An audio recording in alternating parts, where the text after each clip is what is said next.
Sometimes you just have to take that stance. Like, if it doesn't get done, it must not be that high of a priority, because I'm a rational person and I am good at my job, and if I'm not taking the time to get these things done when they need to happen, then they're not gonna happen.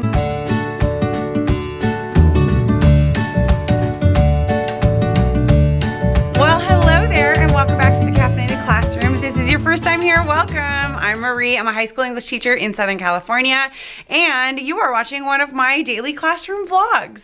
So normally I start these in the morning, but this morning, just kind of like I hit the ground running. I came in today with the copies, if you saw yesterday's vlog, the copies of One of Us is Lying that I went and picked up from one of our sister schools, because their library very kindly lent us 5 copies so that my students could all do their top choice of their Lit Circle books. So today, my sophomores, we have started our Lord of the Flies unit this week, and these Literature Circle books are what we're doing to accompany our Lord of the Flies unit. We are not reading all of Lord of the Flies. They are reading all of their chosen Lit Circle book, and they chose between One of Us is Lying, The Hunger Games, and The Giver. And so they just started reading those today, and my job right now is to prepare for their first book club meeting, which is tomorrow. They're gonna have a short reading quiz, so I am putting together 3 different reading quizzes for tomorrow, and then they're going to have like little book club discussions. And then my 9th graders today did some really cool stuff, which I am going to show you in just a minute. They were watching each other's presentations of their short stories that they wrote. I had them record themselves reading their own stories and then upload those recordings to Flipgrid. And this is my first time using Flipgrid, and I really like Flipgrid. I think I might do like a little review video later this week on the way I used Flipgrid, my first initial reactions, and like how I plan to use it in the future, because I like it. I think there's so much potential to this program. I'm pretty excited about it. But today I had to watch 6 videos privately, headphones in, kind of protect your screen so that other people don't see their faces pop up on their screens. And then they had to identify a few different literary elements and then talk about the engagement of the story. What did they find the most engaging? Why did they find it so engaging? What parts were standing out to them? What parts of the story lulled a little bit? And these are all responses that are being written in their composition book, so that then the writers and presenters don't ever actually see the comments. I see the comments. And I like the way that this is going. I used what a bunch of people on Instagram, I know that Megan Forbes from Too Cool for Middle School has been saying this for a while. They call it Starbucks mode in your class, or like coffee shop mode, where you basically say, you're pretending today that you're in a coffee shop, kiddos, and you don't know anybody, and it's really awkward and socially weird to talk to people that you don't know just like out of nowhere and like take all of their attention. So go into your little zone. I said you can sit on the floor, you can spread out around the room, as long as you're productive and you're not distracting anybody else or deterring anybody else's productivity. You can do what you need to do. Here's your to-do list, get it all done, you know, after a little interactivity, and it worked great. And these are freshmen, so like, that just kind of goes to show you that if students are really, really clear on expectations and they know everything that is going to be happening, there's no room for anxiety to like the what ifs. If as much of that as possible is alleviated and they know what they need to do, they'll do it. For the most part. I mean, 90%, right? 90% of kids is a pretty high percentage. Pretty good engagement. So I had a great day, and they worked, and I got to talk to people. Students got to come up to me and ask about missing work because we've had the flu going around. Like, it was just a good catch-up kind of a day in both of my classes. My sophomores were reading, prepping for book clubs tomorrow, and my freshmen were watching each other's work and responding to it. So that was really cool. I will say the biggest thing that I did, and I just posted this on my Instagram, so if you follow me on Instagram, take a look at that post and I'll explain it a little bit more. I like to make expectations for things like watching each other's presentations. Specifically, this was watching each other's Flipgrid videos, as explicit as possible. Their expectations for this whole entire journey using Flipgrid and commenting on each other's work were twofold. I said, I expect out of you, you expect out of each other, you can expect out of me maturity and respect. We talked a little bit about what that means, and I just asked them point blank, does everybody in this room think that they can rise to this occasion? Can you show maturity and respect when it comes to this activity? And they said, yeah. Yeah, and I made eye contact with every kid when I asked that question, and I just like left time to let the weight of what I was saying just really like sink in, and they did great. We'll see tomorrow if there's any like feedback in any other sort of a way, but I'm proud of them. I thought they did great today. Yeah, so maturity and respect, that's all it takes. They really just need to know that like empathy above all, so that you can demonstrate maturity and respect in all of these different sorts of situations that a high school classroom can put you into, and you'll be right as rain. So now I am prepping. I need to write those quizzes. I need to finish typing up their book club meeting like procedures. I need to go make copies of that stuff. I just have a lot of like nitty gritty prep that I am working on. Before I get to work though, I do want to show you guys what it was like in here, just what Starbucks mode looked like, or coffee shop mode looked like in my classroom. So take a look, and then I will check in with you in just a little bit.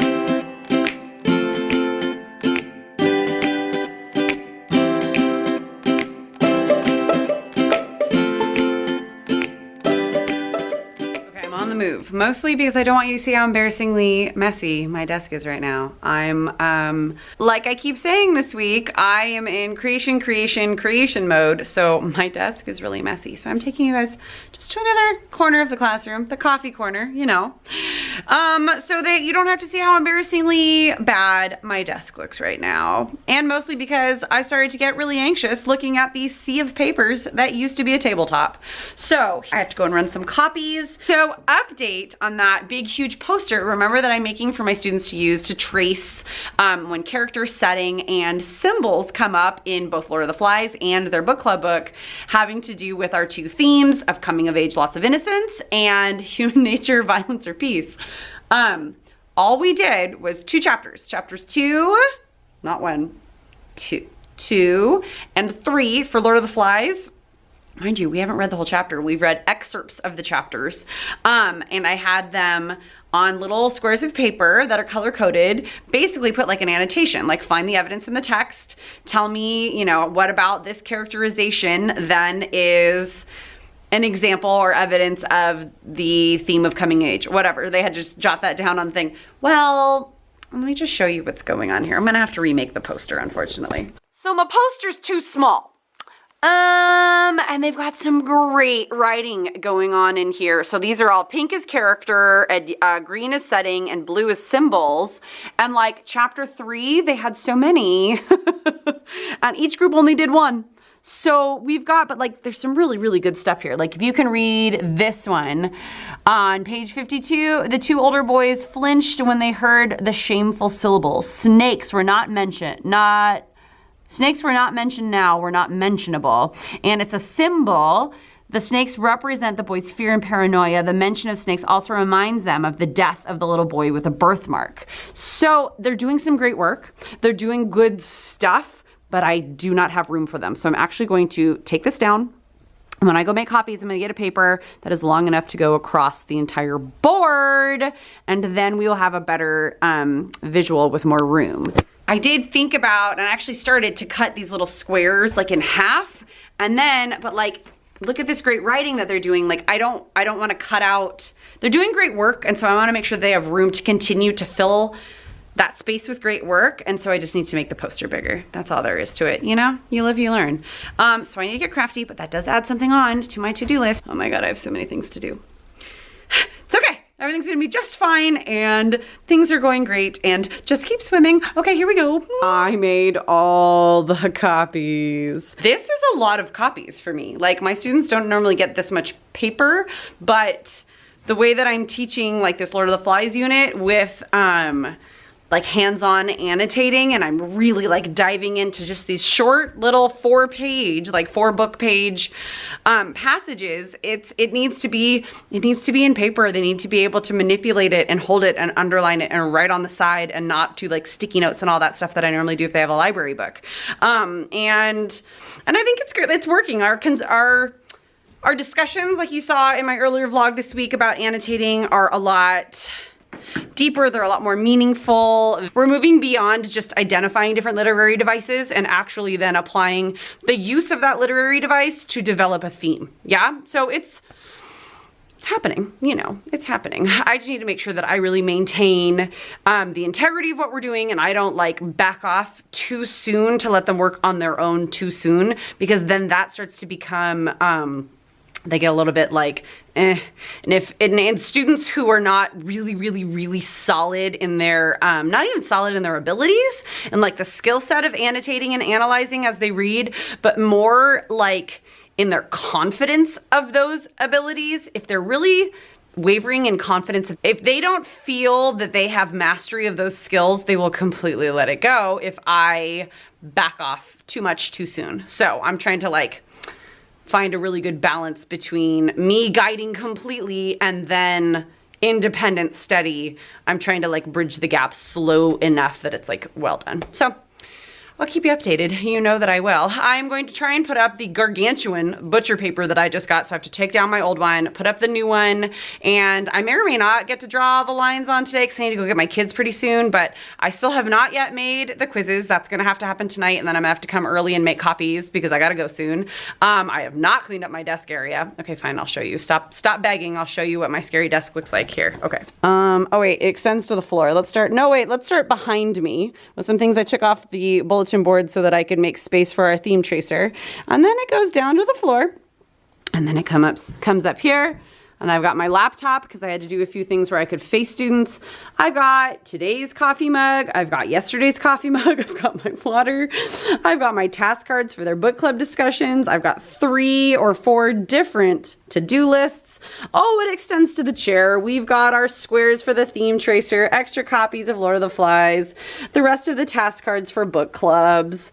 Oh, my thermostat that I need to put back in the wall so we don't freeze in the morning. And oh my gosh, I really need to clean up. That was bad. So I'm gonna put up the butcher paper now, and then it's gonna be time for me to go, and I'm gonna have to get all the rest of the stuff on my to-do list done either tonight or early tomorrow morning. We shall see. But let me tell you why that's not stressing me out. It's not stressing me out because it's gonna get done, and you know what? If it doesn't get done, it must not have been that important. Like, I just have to take that. Sometimes you just have to take that stance. Like, if it doesn't get done, it must not be that high of a priority, because I'm a rational person and I am good at my job. And if I'm not taking the time to get these things done when they need to happen, then they're not gonna happen. And I don't think anybody is going to really suffer for it. So we'll see what makes the cut and what doesn't, and I'll update you in tomorrow's vlog. Okay.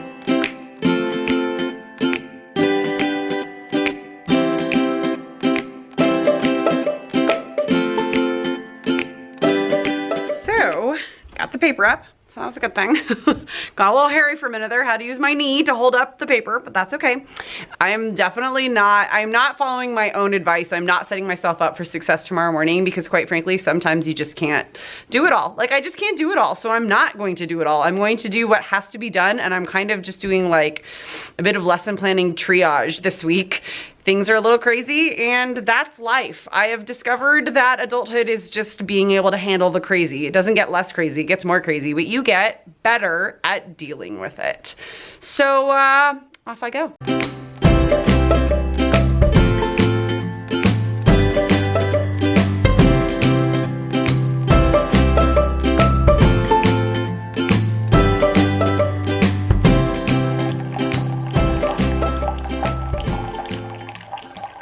We are home and happily having a little snack, a little afternoon coffee. Hey, do you wanna decorate for St. Patrick's Day since tomorrow's March 1st? Yeah. Yeah, you wanna do that this afternoon? Okay. Should we wait for your sister to wake up? Yeah. Okay. After she wakes up, let's do that. Okay, I think that sounds great. I do still need to make those quizzes, so I'm going to get that done probably now while we're waiting for Eloise to wake up because she's asleep on the couch. Must be nice. And then we're gonna do our decorating. Are you blowing kisses to the internet? Mwah. Oh, I just kissed your nostril. That was so weird. Nice. All right. Welcome into our leprechaun house. Welcome into our leprechaun house. I'm gonna take on the tour. Okay.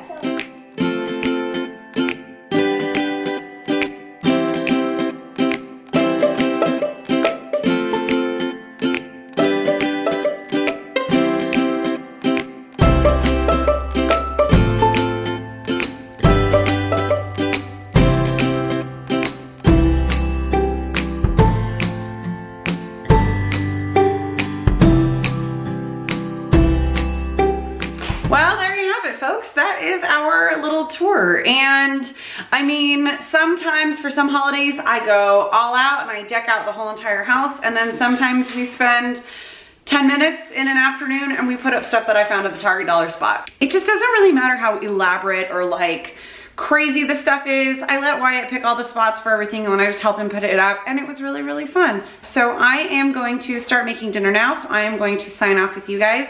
Thank you so much for watching. If you've not already subscribed, take a moment to do so. Click the bell so you don't miss tomorrow's vlog. Tomorrow is Friday, so I have a bunch of things happening. I'll have my first chapter Friday to show you how I do that tomorrow.